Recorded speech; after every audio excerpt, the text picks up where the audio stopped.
ಚಳ್ಳಕೆರೆ ನಗರದ ಅಂಬೇಡ್ಕರ್ ವೃತ್ತದಲ್ಲಿ ಆಯೋಜಿಸಿದ್ದ ಅಂಬೇಡ್ಕರ್ ಅವರ ಪರಿನಿಬ್ಬಾಣ ಕಾರ್ಯಕ್ರಮದಲ್ಲಿ ಅಂಬೇಡ್ಕರ್ ಪುತ್ಥಳಿಗೆ ಹೂಮಾಲೆ ಅರ್ಪಿಸುವ ಮೂಲಕ ಸ್ಥಳೀಯ ಶಾಸಕ ಟಿ ರಘುಮೂರ್ತಿ ಸಭೆಯಲ್ಲಿ ಮಾತನಾಡಿದ ಅವರು, ಹೋರಾಟದ ಫಲವಾಗಿ ಇಂದು ದೇಶಾದ್ಯಂತ ಕೋಟ್ಯಾಂತರ ಮಂದಿ ನೆಮ್ಮದಿಯ ನಿಟ್ಟುಸಿರು ಬಿಡುತ್ತಿದ್ದಾರೆ.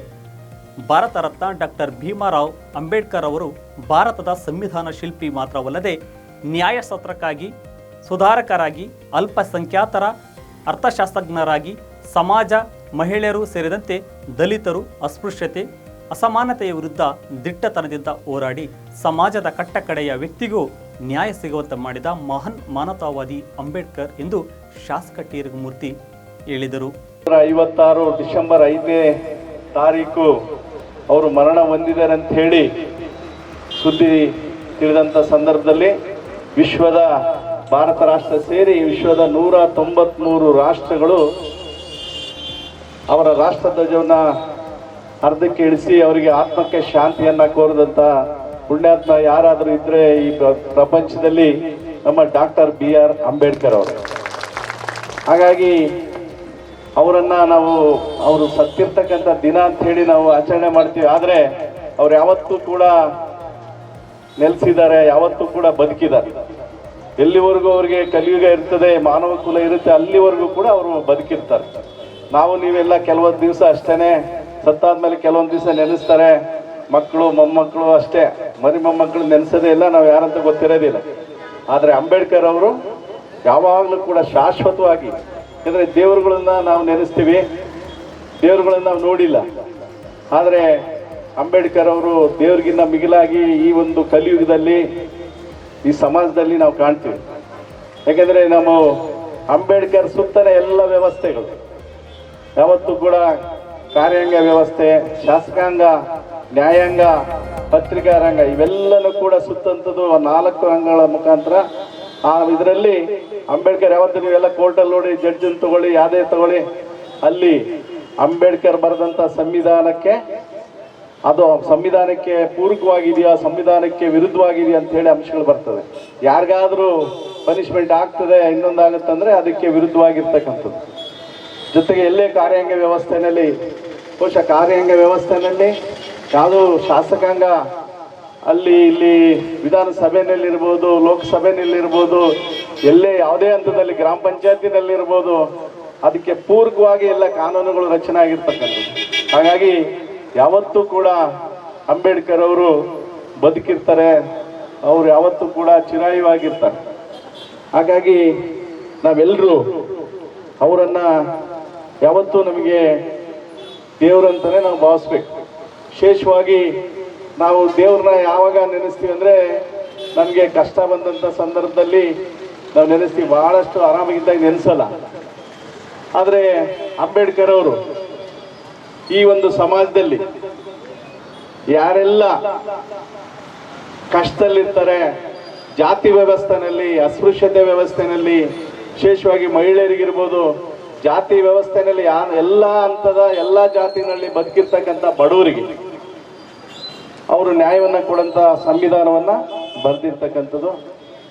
ಬಹುಶಃ ಅಂಬೇಡ್ಕರ್ ಅವರ ಸಂವಿಧಾನ ನಮ್ಮ ಭಾರತ ದೇಶದಲ್ಲಿ, ನಮ್ಮ ಪ್ರಜಾಪ್ರಭುತ್ವ ವ್ಯವಸ್ಥೆಯಲ್ಲಿ ಇರಲಿಲ್ಲ, ಅಥವಾ ಸರಿಯಾದ ರೀತಿಯಲ್ಲಿ ಯಾರೋ ಬರೆದಿದ್ರೆ ಯಾರಿಗೆ ಕಷ್ಟ ಸುಖ ಗೊತ್ತಿರಲ್ಲ. ಬಹುಶಃ ನಾವೆಲ್ಲ ನೋಡ್ತೀವಿ ಯಾವುದೇ ಸಂದರ್ಭದಲ್ಲಿ. ಈಗ ನಾನು ರಾಜಕೀಯ ಮಾತಾಡ್ತೀನಿ ಅಂತ ಯಾರು ಅನ್ಯತಾ ಭಾವಿಸ್ಬೇಡಿ. ಬಹುಶಃ ನಮ್ಮ ಕರ್ನಾಟಕ ರಾಜ್ಯದಲ್ಲಿ ಈಗಿನ ಸರ್ಕಾರದಲ್ಲಿ 5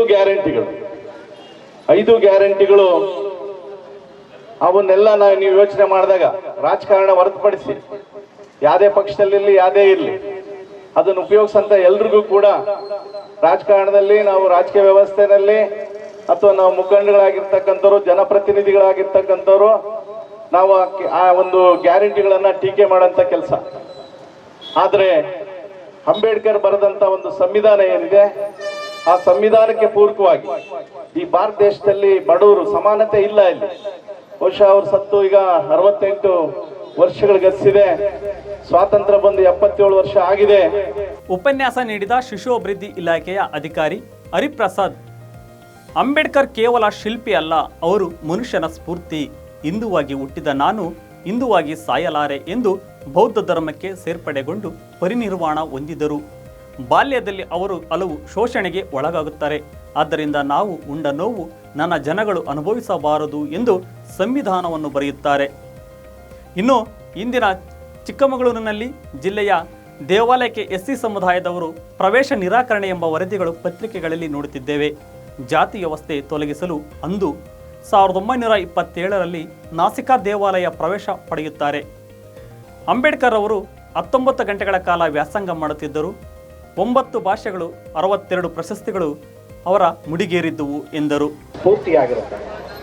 ಯಾವತ್ತೂ ಅವರನ್ನು ನಾವು ಸ್ಫೂರ್ತಿಯಾಗಿ ತಗೊಂಡಾಗ, ಮನಸ್ಸಿಗೆ ಭಾಳ ಇಷ್ಟವಾಗಿ ತೆಗೆದುಕೊಂಡಾಗ, ಅವರ ನಡವಳಿಕೆ ಮತ್ತು ವ್ಯಕ್ತಿತ್ವ ಮೂಲಕವಾಗಿ ನಾವು ಭಾಗವಹಿಸಿದಾಗ ಮಾತ್ರ ಆ ಒಂದು ವ್ಯಕ್ತಿಗೆ ನಾವು ಗೌರವವನ್ನು ಸಲ್ಲಿಸೋದಕ್ಕೆ ಕಾರಣವಾಗುತ್ತೆ. ಈ ಒಂದು ದಿನಾಚರಣೆ ಕೇವಲ ಒಂದು ದಿನಕ್ಕೆ ನಾವು ಸೀಮಿತವಾಗಬಾರ್ದು. ವಿಶೇಷವಾಗಿ ಈ ದಿನ ಏನಪ್ಪ ಅಂದರೆ, ಅವರೇನು ಹಿಂದುವಾಗಿ ಹುಟ್ಟಿದ್ದು ಹಿಂದುವಾಗಿ ನಾವು ಸಾಯಲಾರೆ ಅಂತ ಪ್ರಮಾಣವನ್ನು ತಗೊಂಡಾಗ ಬೌದ್ಧ ಧರ್ಮವನ್ನು ಸ್ವೀಕರಿಸ್ತಾರೆ. ಆ ಸ್ವೀಕರಿಸಿದ ಫಲವಾಗಿ ಪರಿನಿರ್ವಾಣವನ್ನು ಹೊಂದ್ತಾರೆ. ಸೊ ಪರಿನಿರ್ವಾಣ ಅಂದರೆ ಇಷ್ಟೇ, ಬೌದ್ಧ ಧರ್ಮದಲ್ಲಿ ಒಂದು ಪವಿತ್ರ ಆಚರಣೆ. ನಿರ್ವಾಣ ಅಂದರೆ ಸಾಧನೆ ಅಂತ.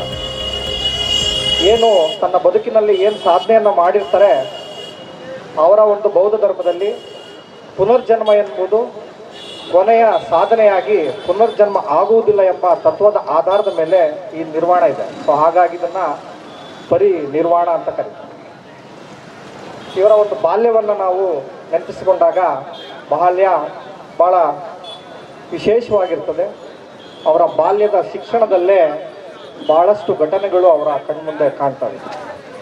ಶೋಷಿತ ವರ್ಗದವರನ್ನು ಯಾವ ರೀತಿಯಾಗಿ ಶೋಷಣೆಯನ್ನು ಮಾಡ್ತಾರೆ ಎಂಬುದನ್ನು ಗಮನದಲ್ಲಿಟ್ಕೊಂಡು ಅವರ ಅನುಭವವನ್ನು, ಅವರಿಗಾದಂಥ ಅವಮಾನವನ್ನು, ಅವರಿಗಾದಂತಹ ಶೋಷಣೆಯನ್ನು ನನ್ನ ಜನಗಳಿಗೆ ಮುಂದೆ ಆಗಬಾರ್ದು ಎಂಬ ಉದ್ದೇಶದೊಂದಿಗೆ ಭಾರತದ ಸಂವಿಧಾನವನ್ನು ಭಾಳ ವಿಶೇಷವಾಗಿ ಎಚ್ಚರಿಕೆಯಿಂದ ಪ್ರತಿಯೊಬ್ಬ ಮನುಷ್ಯನಿಗೂ ಮಾನವತೆಯ ಆಧಾರದ ಮೇಲೆ, ಸೋದರತ್ವದ ಆಧಾರದ ಮೇಲೆ ನಾವೆಲ್ಲರೂ ಒಂದೇ, ನಾವೆಲ್ಲರೂ ಭಾರತೀಯರು, ಯಾವುದೇ ಧರ್ಮ, ಜನಾಂಗ, ಜಾತಿಯ ಆಚೆ ನಾವು ಕಾರ್ಯವನ್ನು ನಿರ್ವಹಿಸಬೇಕು ಎಂಬುದನ್ನು ಭಾರತ ಸಂವಿಧಾನದ ಅಕ್ಷರಗಳಲ್ಲಿ ಇಂದು ನಾವು ಕಾಣ್ತಾ ಇದ್ದೇವೆ.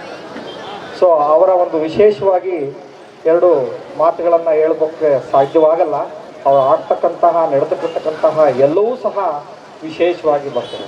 ಅವರ ಜೀವಿತಾವಧಿಯಲ್ಲಿ 2 ಹೋರಾಟಗಳು ಕಂಡು ಬರ್ತವೆ. ಒಂದು ಮಹಾಡ್ ಕೆರೆಯ ಪ್ರವೇಶ.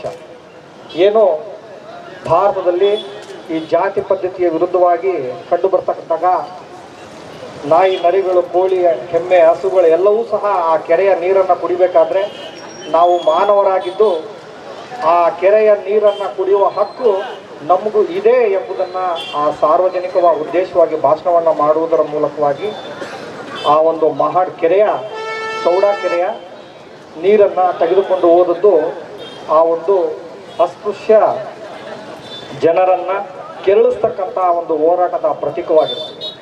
ಈ ದಿನ ನಾವು ಸಹ ಇವತ್ತು ಬೆಳಗ್ಗೆ ಪೇಪರ್ ನೋಡ್ತೀವಿ, ಚಿಕ್ಕಮಗಳೂರಲ್ಲಿ ದಲಿತರಿಗೆ ಪ್ರವೇಶವಿಲ್ಲ ಅಂತ ಹೇಳ್ತಾರೆ. ಸೊ ನಿನ್ನೆ ಎಲ್ಲ AC, DYSP ಎಲ್ಲ ಹೋಗಿ ಪಂಚಾಯಿತಿ ಎಲ್ಲ ಮಾಡಿ ದಲಿತರಿಗೆ ಪ್ರವೇಶವನ್ನು ಕೊಟ್ಟಿದ್ದಾರೆ.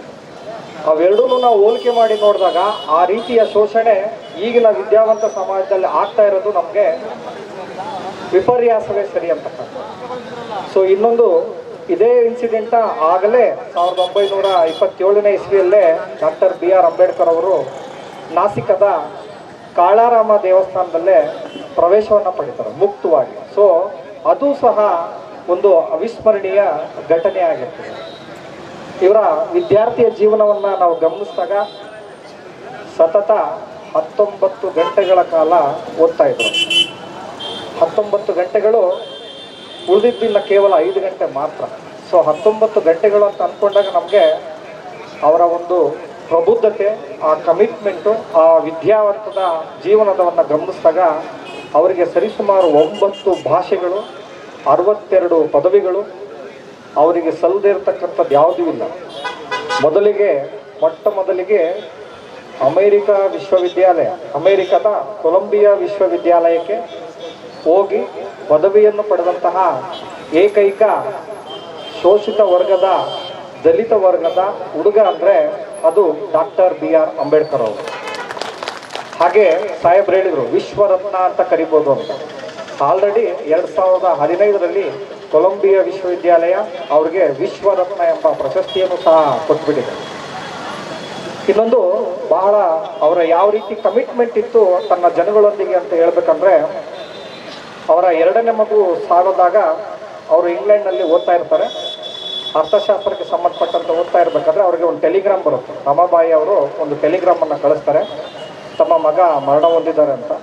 ಆ ಮಗ ಮರಣ ಹೊಂದಿದಾಗ ಟೆಲಿಗ್ರಾಮನ್ನು ನೋಡಿ ಡಾಕ್ಟರ್ BR ಅಂಬೇಡ್ಕರ್ ಅವ್ರು ಅಳ್ತಾರೆ.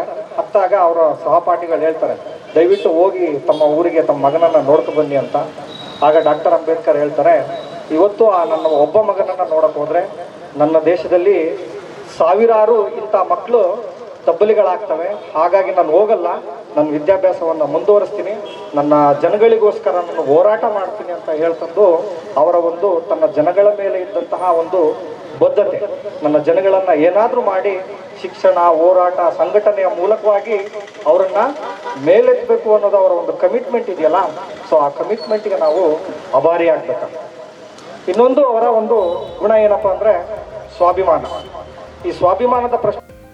ಇನ್ನು ದಲಿತ ಸಂಘರ್ಷ ಸಮಿತಿಯ ಸಂಚಾಲಕರಾದ ಟಿ ವಿಜಯಕುಮಾರ್, ಡಿ ಚಂದ್ರು, ವಕೀಲರಾದ ಪಾಪಣ್ಣ, ಎಚ್ ಸಮರ್ಥರಾಯ್, ರೈತ ಮುಖಂಡ ಸೋಮಗುದ್ದು ರಂಗಸ್ವಾಮಿ ಸಭೆಯಲ್ಲಿ ಮಾತನಾಡಿದರು. ಇದೇ ಸಂದರ್ಭದಲ್ಲಿ ದಲಿತ ಸಂಚಾಲಕ ಟಿ ವಿಜಯಕುಮಾರ್, ನನ್ನಿವಾಳ ನಾಗರಾಜ್, ಹೊನ್ನೂರ ಸ್ವಾಮಿ, ನಲಗೇತನಟ್ಟಿ ನಾಗರಾಜ್, ಹಳೆನಗರದ ವೀರಭದ್ರಪ್ಪ, ಡಿ ಚಂದ್ರು, ಎಚ್ ಸಮರ್ಥರಾಯ್, ನಗರಸಭೆ ಅಧ್ಯಕ್ಷೆ ಜೈತುಂಬಿ, ಉಪಾಧ್ಯಕ್ಷೆ ಸುಜಾತಾ, ಸದಸ್ಯ ರಾಘವೇಂದ್ರ, ಮಲ್ಲಿಕಾರ್ಜುನ್, ರಮೇಶ್, ಗದ್ದಿಗೆ ತಿಪ್ಪೇಸ್ವಾಮಿ ಸೇರಿದಂತೆ ಇನ್ನು ಹಲವು ಸಮುದಾಯದ ಮುಖಂಡರು, ಸಾರ್ವಜನಿಕರು ಪಾಲ್ಗೊಂಡಿದ್ದರು.